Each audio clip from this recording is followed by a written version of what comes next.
ہمارے نبی کی مسجد کچی تھی اور اس میں اندھیرا ہوتا تھا، لائٹ نہیں تھی، تو صحابہ کھجور کی وہ شاخ ایسے، اس کو عرجون کہتے ہیں، اس پر کھجوریں لگتی ہیں، وہ توڑ کے لاتے تھے، اس کو یہاں آگ لگاتے تھے تو وہ کبھی جلتی تھی کبھی بجھتی تھی، تو اس سے ہلکی ہلکی روشنی ہوتی تھی۔ تمیم داری رضی اللہ تعالی عنہ 9 ہجری میں اسلام لائے۔ وہ ملک شام گئے تھے، وہاں سے وہ لیمپ لے کر آئے، وہاں جلایا جاتا تھا، تو وہ مغرب کی نماز میں اللہ کے نبی کے آنے سے پہلے انہوں نے وہ لیمپ جلا دیا محراب کے پاس، محراب تو تھی نہیں، مصلی کے پاس۔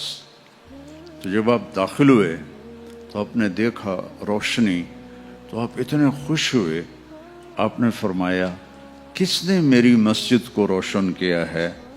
اگر آج میری بیٹی ہوتی تو میں اس کے نکاح میں دے دیتا۔ اتنے خوش ہوئے۔ تو حضرت نوفل بن حارث آپ کے بڑے انکل کے بیٹے تھے، نوفل بن حارث بن عبد المطلب۔ تو حضرت نوفل پاس کھڑے تھے، انہوں نے کہا یا رسول اللہ، میری بیٹی بھی آپ کی بیٹی ہے، میں تمیم کے نکاح میں اس کو دیتا ہوں۔ تو ایک لیمپ جلانے سے مسجد میں آل رسول سے ان کی رشتہ داری ہو گئی۔ تو جنہوں نے بھی یہ بنائی ہے اور اس پہ خرچ کیا ہے، ان کو بہت مبارک ہو۔ اور میرے رب کا فرمان ہے، حدیث قدسی ہے، بیوتی فی الارض المساجد،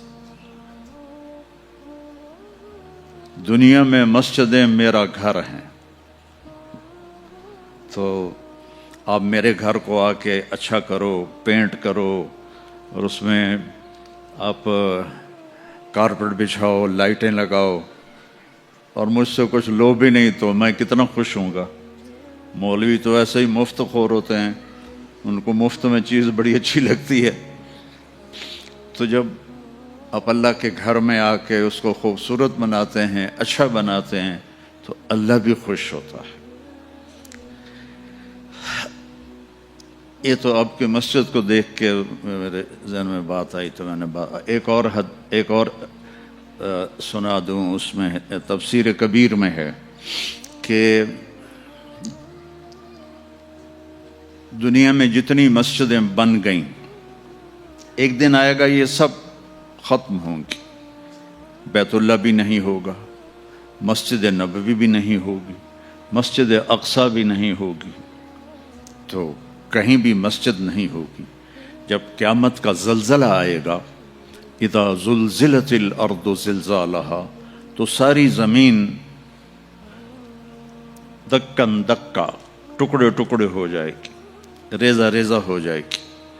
لیکن جہاں مسجد بنی ہے، یہ روشنی تو اس زمانے میں نہیں ہوگا، لیکن یہ ٹکڑا ہوگا، اللہ اس کو اکھاڑ دے گا، اوپر اٹھا دے گا۔ پوری دنیا میں جہاں جہاں مسجدیں ہیں، اس کی زمین نہیں ٹوٹے گی، اللہ اسے ایسے اوپر اٹھائے گا، اور پھر ان کو بغیر پیٹرول اور بغیر ونگز کے اللہ ان کو اڑائے گا اور بیت اللہ کی مسجد تک پہنچائے گا۔ پھر بیت اللہ کی مسجد کی زمین ایسے اوپر آ جائے گی، پھر یہ ساری زمینیں بیت اللہ کی مسجد کے ساتھ کٹھی ہو جائیں گی، پھر یہ فلائی کریں گی مسجد نبوی کی طرف، اور مسجد نبوی بھی خالی زمین ہوگی۔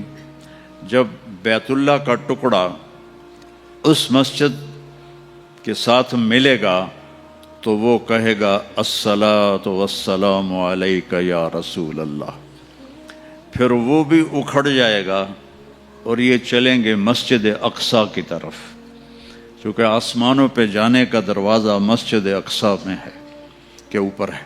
تو پھر یہ ساری زمینیں مسجدیں اللہ ان کو اکھاڑ کر اوپر لے جائے گا، اور جنت میں ڈال دے گا۔ تو آپ جنت کے ٹکڑے پر بیٹھے ہوئے،